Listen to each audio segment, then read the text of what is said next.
The laughter hit him like buckshot. It started with a snicker from the back of the church. Just one man couldn't hold it in. Then another joined. Then another.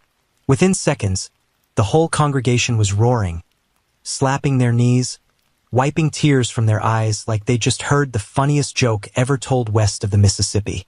And there he stood, Elijah Crane, 34 years old, weathered face, calloused hands, a man who'd survived droughts, wolves, and winters cold enough to freeze whiskey solid in the bottle. A man who'd buried both parents before he turned 20 and built a homestead from nothing but sweat and stubbornness. He stood at the front of that church, hat in hand, and asked the simplest question a man could ask. "I'm looking for a wife," and they laughed. "Before we begin, tell me, where are you watching from today? Drop it in the comments. Sending love your way." Now, here's what those laughing folks didn't know. They didn't know that Elijah Crane had a secret buried so deep in his past that it had shaped every decision he'd ever made. They didn't know why he'd waited this long. They didn't know what he was really asking for, or what he was willing to give in return. And they certainly didn't know about the woman sitting in the third pew, the one who wasn't laughing, the one who was about to ask a single question that would turn every smile in that church into stone-cold silence. Her name was Miriam Yates, and she was about to change everything. The town of Hollow Ridge sat in a valley between two dust-colored mountains, forgotten by progress and ignored by the railroad. It had a general store, a saloon, a church, and exactly 237 residents, most of whom had been born there and planned to die there, preferably without anything interesting happening in between. Elijah Crane lived 11 miles east of town, on a homestead so remote that even the mail carrier only came twice a month. His nearest neighbor was a 3-hour ride away. His daily companions were a gray horse named Molly, 17 head of cattle, and silence so thick you could choke on it. He hadn't always been alone. Once, when he was young and foolish and believed that life rewarded the righteous, he'd been engaged. Her name was Catherine Bell, preacher's daughter. Soft voice, softer hands. She'd promised to marry him the summer he turned 22. She died 3 weeks before the wedding. Fever took her, came on fast, burned hot, and left nothing but a wooden cross on a hill overlooking her father's church. Elijah had carved that cross himself, spent 4 days on it, didn't eat, didn't sleep, just carved until his hands bled and the wood was smooth as river stone. After that, something in him closed.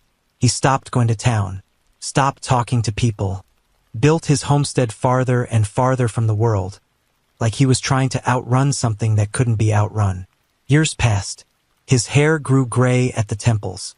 His face grew hard. And the people of Hollow Ridge forgot he existed until they needed something. A cow that wandered too far. A fence that bordered his land. A question about property lines. Then they'd ride out, conduct their business, and leave as quickly as possible, because Elijah Crane made people uncomfortable. He looked at you too long, spoke too little, and there was something in his eyes, something unfinished, that made even grown men uneasy. So when he walked into church that Sunday morning, people noticed. He never came to church. He sat in the back pew, alone, wearing his cleanest shirt, which wasn't very clean, and his only coat, which had patches on the elbows. He held his hat in his lap with both hands. Like a man holding a prayer he wasn't sure anyone would answer. The service was the same as always. Hymns, scripture, a sermon about patience and providence that seemed to go on forever. Elijah sat through all of it without moving, without singing, without doing anything except staring at the back of the pew in front of him. Then came the announcements. Pastor Hollis stood at the pulpit, reading from a piece of paper. Jenkins' family is selling their plow. Mrs. Beaumont is looking for help with her garden. Anderson's mare had twin foals, both healthy. He paused, peered over his spectacles. Anyone else have something to share with the congregation? Silence. Then a creak. The creak of a pew as Elijah Crane stood up. Every head in that church turned. 237 residents, and at least 100 of them were in that building, and every single one of them was staring at the man who never came to town, standing in the back row like he'd wandered in from another world.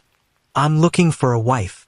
His voice was rough and used, like a door that hadn't been opened in years, the hinges rusty with neglect. "I've got land, good land, a house, cattle.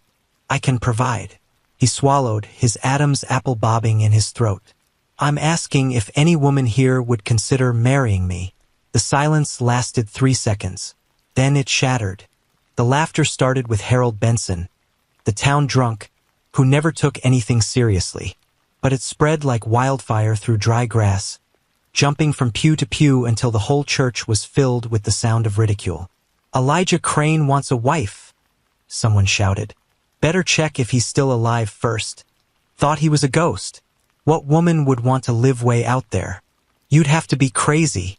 The comments flew thick and fast, accompanied by howls of laughter. Women covered their mouths, trying to be polite but failing.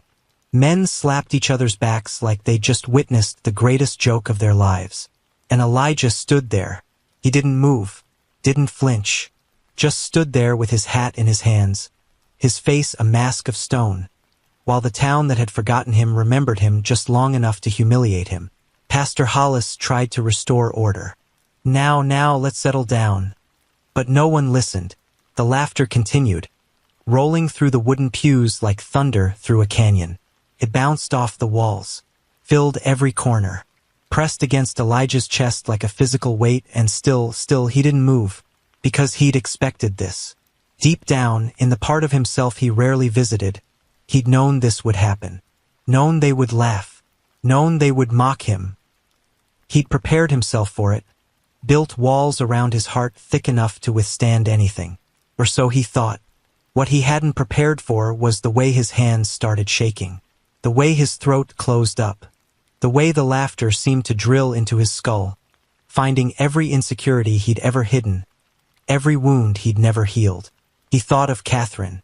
He thought of her grave on that hill, untended for too many years. He thought of all the nights he'd spent alone in that empty house, talking to no one, waiting for nothing, growing old in silence. And for the first time in over a decade, Elijah Crane wanted to cry. He didn't. Instead, he turned toward the door. He was going to leave, going to walk out of that church, ride home, and never show his face in Hollow Ridge again. He was going to accept what the laughter meant, that he was a joke, a footnote, a man not worth taking seriously. He was going to disappear. But then he heard it. A voice. A single voice, cutting through the laughter like a knife through silk. "I have a question." The laughter didn't stop immediately, but it faltered, hesitated. A few people turned to see who had spoken, and then a few more, and then the laughter began to die, replaced by a curious murmur. Elijah stopped. He turned, and he saw her. She sat in the third pew from the front on the left side. A woman in her late 20s, maybe early 30s, hard to tell.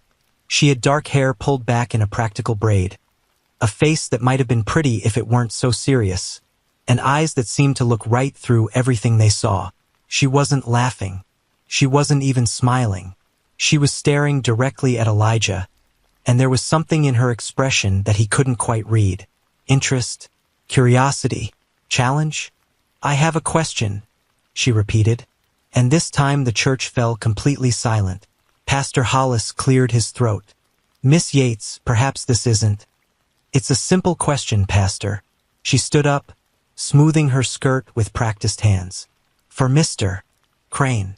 Every eye in the church moved between them, the strange, solitary rancher and the woman nobody quite understood, because Miriam Yates was almost as much of an outsider as Elijah was.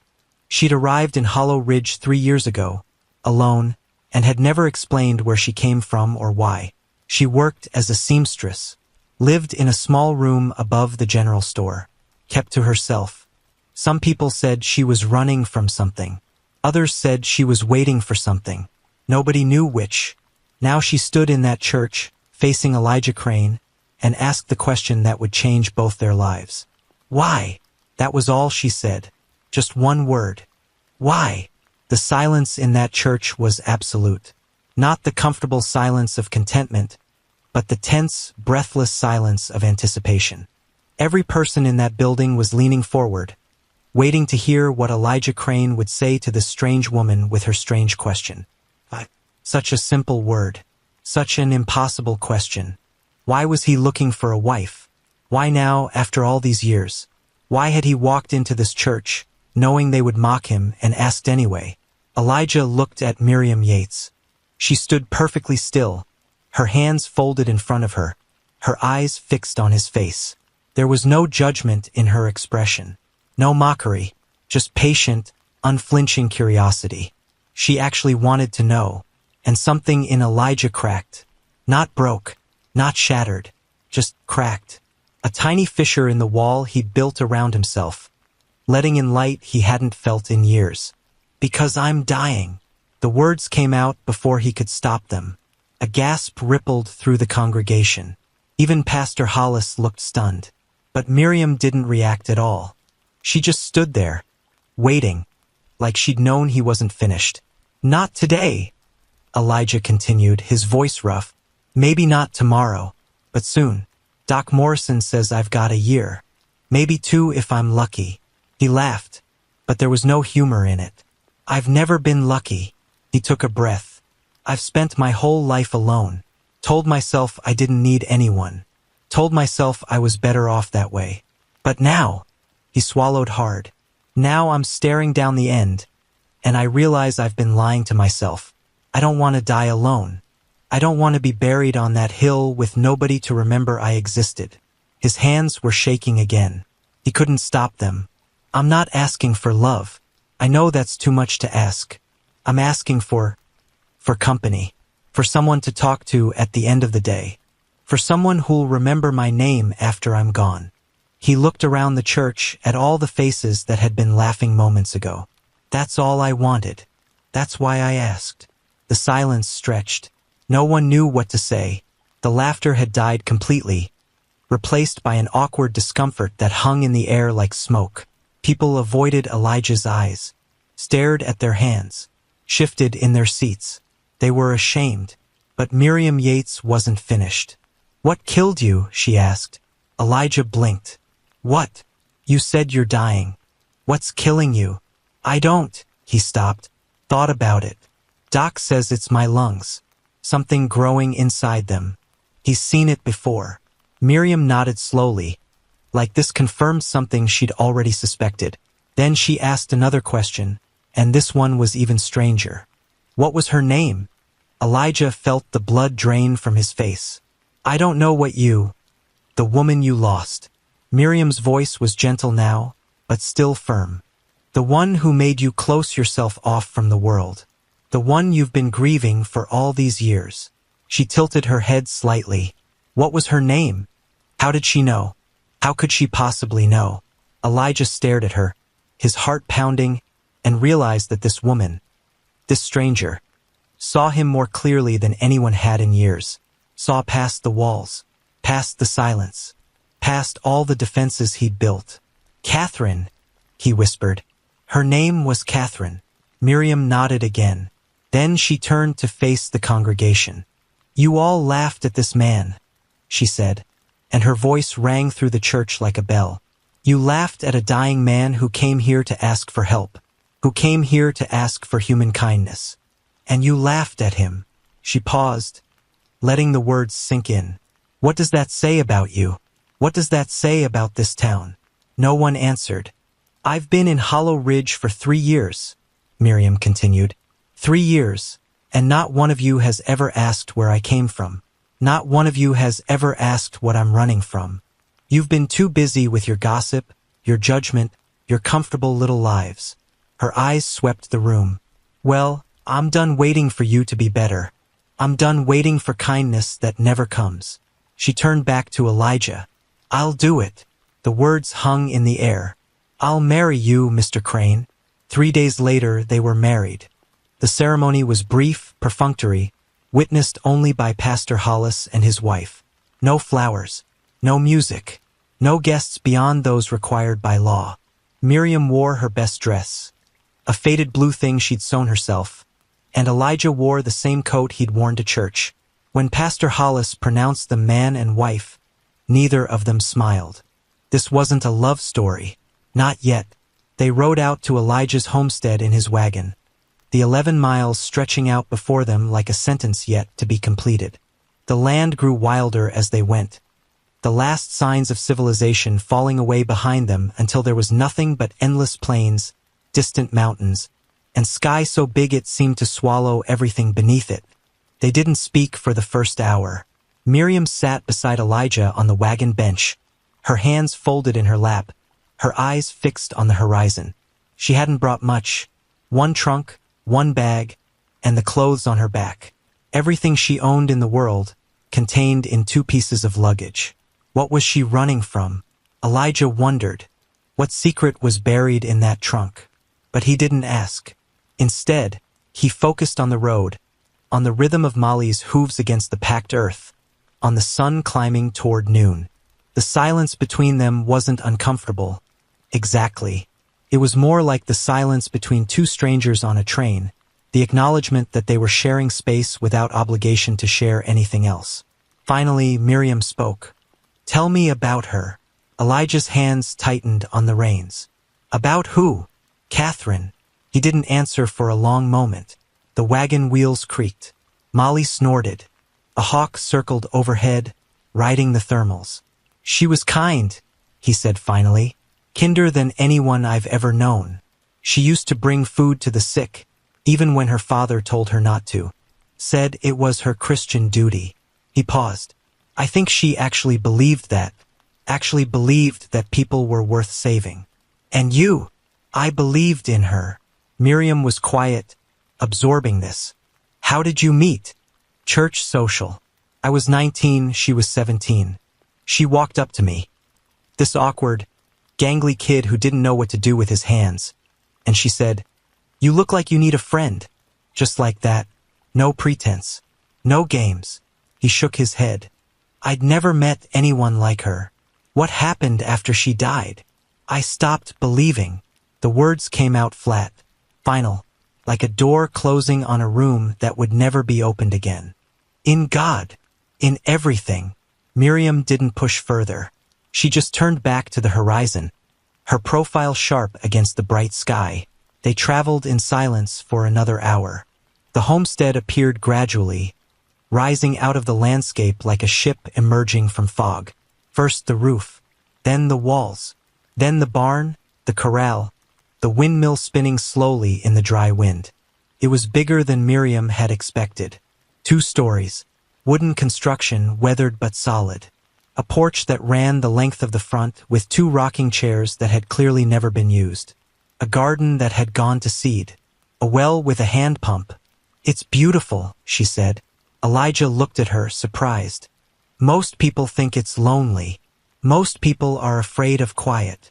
She stepped down from the wagon, her boots raising small clouds of dust. "I'm not." They unloaded her things in silence.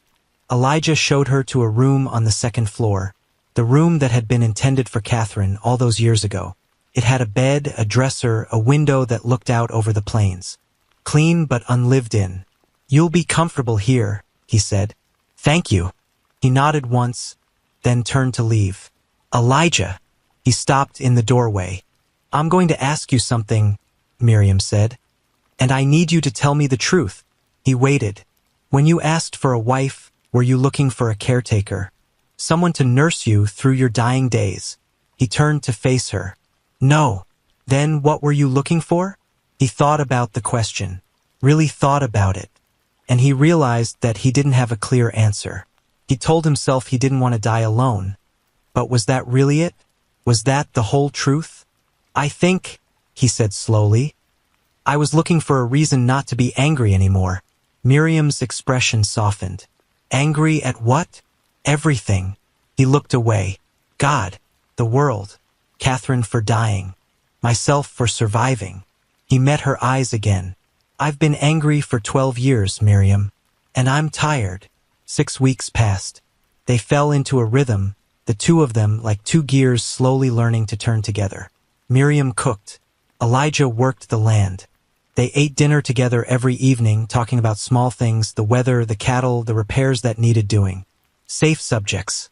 Easy subjects. But beneath the surface, something was shifting. Elijah found himself watching her. The way she moved through the house, efficient but graceful. The way she hummed while she worked songs he didn't recognize. The way she sometimes stood at the window in the evening, staring out at the darkening plains, her face impossible to read. She never talked about her past, and he never asked, until the night the letter came. It arrived with the mail carrier, tucked between a catalog and a notice about taxes. A small envelope, cream-colored, addressed to Miriam Yates in handwriting that was elegant and distinctly feminine.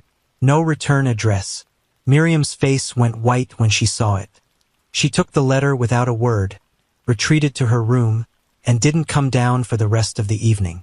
Elijah ate dinner alone that night, listening to the silence of the house, wondering what secret that envelope contained. The next morning, he found her in the kitchen. She looked like she hadn't slept. Dark circles under her eyes, hair loose around her shoulders instead of braided. A haunted look that reminded Elijah of his own reflection in the months after Catherine's death. "Miriam, I need to tell you something." She sat down at the table, and Elijah sat across from her. The morning light came through the window, painting everything in shades of gold. "My name isn't Miriam Yates," she said. "Not really. It's a name I chose for myself 3 years ago, when I left Boston." Elijah waited. "My real name is Mary Elizabeth Hammond." She swallowed. "And I killed my husband." The words hung in the air. "Not with a gun," she continued, her voice barely above a whisper. "Not with poison. Nothing so clean as that. I killed him with silence, with patience, with years of watching and waiting and planning." "What did he do to you?" "Everything." Her voice cracked. "He was a wealthy man, respected. Everyone thought he was wonderful. But behind closed doors," she shook her head, "he was a monster, cruel in ways I still can't put into words. He broke me, piece by piece, year by year, until there was nothing left." Tears ran down her cheeks, but her voice remained steady. "One night, I watched him drink himself into unconsciousness. He fell asleep by the fireplace the way he always did, and I watched the candle beside him burn lower and lower until it fell onto his papers. I watched the fire spread. I watched it reach him." She met Elijah's eyes. "And I walked out the door." "Did he die?" "No, but he was burned badly enough that he'll never hurt anyone again." "And I ran, changed my name, disappeared, became Miriam Yates, seamstress, nobody from nowhere." She placed the letter on the table. "But someone found me, someone from my old life. This letter is from his sister. She knows where I am. She knows what I did." Her voice trembled. "She's coming for me, Elijah. And when she gets here, she'll make sure I pay." Elijah looked at the letter, looked at Miriam, looked at the fear in her eyes, the exhaustion in her face, the weight of years of running finally catching up to her. And he made a decision. Let her come. Miriam blinked. "What?" "Let her come." He reached across the table and took her hand, the first time he'd touched her since their wedding. "You're not running anymore, Miriam. This is your home now. And whatever comes through that door, we face it together." Her fingers tightened around his. "You don't know what you're saying. You don't know what she's capable of. I know that I've spent 12 years hiding from the world, and I know that I'm tired of being afraid." He stood up. "Whatever happened in your past, you survived it. You're still here, and that's all that matters to me." Miriam looked up at him, her eyes filled with something he couldn't quite name. Gratitude? Disbelief? Hope? "Why?" she whispered. "Why would you do this for me?" And Elijah realized in that moment that somewhere along the way, between the silent dinners and the quiet mornings and the endless, ordinary days, something had changed. He wasn't just sharing his home with her anymore. He was sharing his heart. Eleanor Hammond arrived on a Tuesday. She came in a private coach, escorted by 2 men in dark suits who looked like they were used to handling unpleasant business. The coach stopped at the edge of Elijah's property, raising dust that hung in the still air like a warning. Elijah saw them from the porch. He'd been expecting this, had been preparing for it ever since the letter arrived. He wore his father's gun belt, Hadn't worn it in years, but it fit like an old memory. Miriam stood inside the house, watching through the window, her face pale but determined. "Stay here," Elijah had told her. "No, Miriam. Whatever she has to say to me, I'll hear it face to face. I'm done hiding." So they waited, together. Eleanor stepped down from the coach. She was older than Miriam by perhaps 10 years, with silver-streaked hair pulled back in a severe style and a face that might have been beautiful once, before bitterness had carved itself into every line. She wore black mourning clothes, Elijah realized, mourning for a brother who wasn't dead. She stopped at the bottom of the porch steps. "Mary," her voice was cold as January wind. "You look, well, for a murderer." Miriam stepped out of the house, standing beside Elijah. "I'm not Mary anymore, Eleanor. I'm someone else now. A name doesn't change what you are." Eleanor's eyes flickered to Elijah. "And who is this? Your accomplice? My husband?" Something flickered across Eleanor's face. Surprise? Disgust? How fitting. One monster finds another. Elijah stepped forward. "Mrs. Hammond, you've come a long way. Say what you came to say." Eleanor looked at him with open contempt. "My brother lies in a hospital bed, scarred beyond recognition. He will never walk again, never speak clearly again. And this woman," she pointed at Miriam, "is responsible." "Your brother," Miriam said quietly, "beat me every day for 6 years. He broke my arm twice, fractured my ribs so many times I've lost count. He told me if I ever tried to leave, he would kill me." Her voice grew stronger.